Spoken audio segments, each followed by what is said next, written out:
নমস্কার বন্ধুরা, কেমন আছেন সবাই? বংমহুয়ার নতুন একটি মিনি ব্লগে আপনাদের স্বাগত জানাই। এখন ঘড়িতে বাজে প্রায় 4:30 মতো, আর আমার কাজও সব কমপ্লিট। আর এদিকে ছেলেটাকেও ঘুম পাড়িয়ে দিয়েছি, ও এখন ঘুমিয়ে আছে। তো চুল বাঁধতে গিয়ে হঠাৎ মনে হলো আমার স্কিনটা কেমন ডাল দেখাচ্ছে। আর ছোট বাচ্চা নিয়ে সেরকম যত্নও করা হয় না, আসলে সময়ই পায় না। তো তাই আজকে ভাবলাম যে কিছুদিন আগে অনলাইনে একটু মুলতানি মাটি আর চন্দনের গুঁড়ো সেটা পারচেস করেছিলাম, সেটা পড়েই আছে। তো সেটা এখন একটু মুখে লাগাই। আর বিয়ের আগে খুব যত্ন হতো, এখন আর ছোট বাচ্চা নিয়ে হয় না। তো চলুন, এখন আমি মুলতানি মাটি আর চন্দন গুঁড়োটাকে ভালোভাবে মিশিয়ে নিয়ে আসি, তারপর আপনার সঙ্গে কথা বলছি। এই যে আমার পেস্ট রেডি। তো এটার অ্যারোমাটা এত ভালো যে পুরো গন্ধে পুরো বাড়িটা যেন মোমো করছে। আর এদিকে আমি ভালোভাবে লাগিয়ে নেবো পুরো মুখটাই, চোখের তলাতে দেবো না।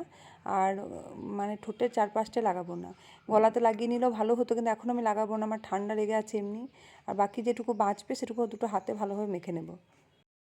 তো বন্ধুরা, একটু আগে বললাম না আমার ছেলে ঘুমিয়ে আছে, এই যে দেখুন ঘুমিয়ে আছে, আর ওর বাবা শুয়ে টিভি দেখছে। আর এদিকে আমার মাস্কটাও শুকিয়ে গেছে।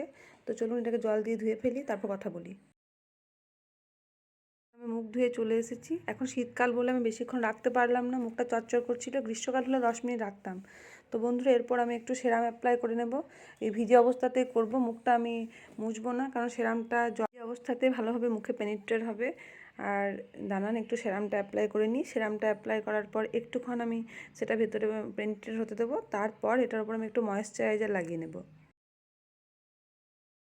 এই যে পন্ডস কোল্ড ক্রিম যেটা আছে সেটা মুখের উপর অ্যাপ্লাই করে নেবো। আর এখন বিকেলবেলা মানে সন্ধ্যাবেলা হয়ে এসছে, তাই আমি আর কোনো সানস্ক্রিন লাগালাম না, ময়েশ্চারাইজার লাগানো কমপ্লিট। এরপর একটু লিপ বাম দিয়ে নেবো। তো এখনকার মতো আমার রূপচর্চা কমপ্লিট। ঠিক আছে বন্ধুরা, এখনকার মতো এটুকুই। ভালো থাকবেন, সুস্থ থাকবেন। দেখা হচ্ছে পরবর্তী একটা ব্লগে। আর ভিডিওটি ভালো লাগলে অবশ্যই একটা লাইক করে দেবেন।